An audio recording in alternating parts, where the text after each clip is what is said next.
জঙ্গলের পথ যেন শেষ হতে চাইছে না। যত এগিয়ে যাচ্ছে ততই যেন আরো জঙ্গল ঘন হয়ে আসছে। না, এভাবে হাঁটলে হবে না, আরো জোরে পা চালাতে হবে। আর কত দূর যেতে হবে, আর যে পারছি না। ওর নাম অনিল। ঠাকুমার কাছে গল্প শুনে জঙ্গলে এসেছে গুপ্তধনের সন্ধানে। এখানে নাকি এক ডাইনি বুড়ির জঙ্গল আছে, সেখানে অনেক ধনরত্ন লুকানো আছে। কোথায় সেই ডাইনি বুড়ির জঙ্গল? সত্যি কি আছে এই জঙ্গল, নাকি পুরোটাই গাঁজাখড়ি? অনিল হঠাৎ কিছু একটা দেখে দাঁড়িয়ে পড়ল। একই, এটা আমি কি দেখছি? রাত তখন অনেকটা গভীর হয়েছে, আর সেই গাঢ় অন্ধকারের মধ্যে দাঁড়িয়ে আছে একটা যুবতী মেয়ে। এই রাতের অন্ধকারে জঙ্গলের মধ্যে একা একটা মেয়ে দাঁড়িয়ে কি করছে? ব্যাপারটা মোটেও সুবিধের লাগছে না। মেয়েটা এবার অনিল এর দিকে যেতে লাগলো, কিন্তু আশ্চর্যের বিষয় হলো এখন আর শেয়ালের ডাক শোনা যাচ্ছে না। তার বদলে কানে এলো মিষ্টি একটা নুপুরের আওয়াজ।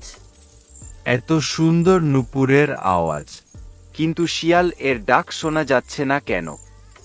অনিল এবার একটু ভয় পেল।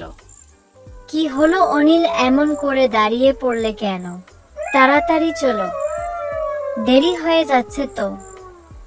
মেয়েটা যে কখন অনিল এর সামনে এসে দাঁড়িয়েছে অনিল বুঝতেই পারেনি। এখন আর নুপুরের আওয়াজ শোনা যাচ্ছে না, আবার সেই দূর থেকে শিয়ালের ডাক শোনা যাচ্ছে। মেয়েটা আবার বলল, কি হলো অনিল, এখনো চুপ করে দাঁড়িয়ে আছো যে? তাড়াতাড়ি চলো। তুমি কে? তুমি আমার নাম জানলে কি করে? আর তোমার সাথে আমি যাবই বা কোথায়? আমি যে সব কিছুই জানি। তুমি যে ডাইনি বুড়ির জঙ্গলে এসেছো গুপ্তধনের জন্য, গুপ্তধন না নিয়েই ফিরে যাবে নাকি? তাহলে এটাই কি ডাইনি বুড়ির জঙ্গল? হে, এটাই ডাইনি বুড়ির জঙ্গল। সামনে একটা ভাঙ্গা বাড়ি পড়ে আছে, সেখানেই সব ধনরত্ন লুকানো আছে। তাড়াতাড়ি আমার সাথে চলো, আর দেরি করো না। অনিল গুপ্তধনের লোভে মেয়েটার পিছন পিছন হেঁটে চলেছে অজানার উদ্দেশ্যে। অনিল তখনও বুঝতে পারেনি তার জন্য কি অপেক্ষা করছে। হঠাৎ করে মেয়েটি দাঁড়িয়ে পড়ল। অনিল বলল, কি হলো দাঁড়িয়ে পড়লে? এখানে তো কোনো ভাঙা বাড়ি দেখতে পাচ্ছি না। হি হি হি, গুপ্তধন নিবি? হা হা হা। অনিল ভয় পেয়ে গেল। হঠাৎ করে মেয়েটির গলার স্বর পাল্টে গেল কি করে। তুমি কে? এমন করে কথা বলছো কেন?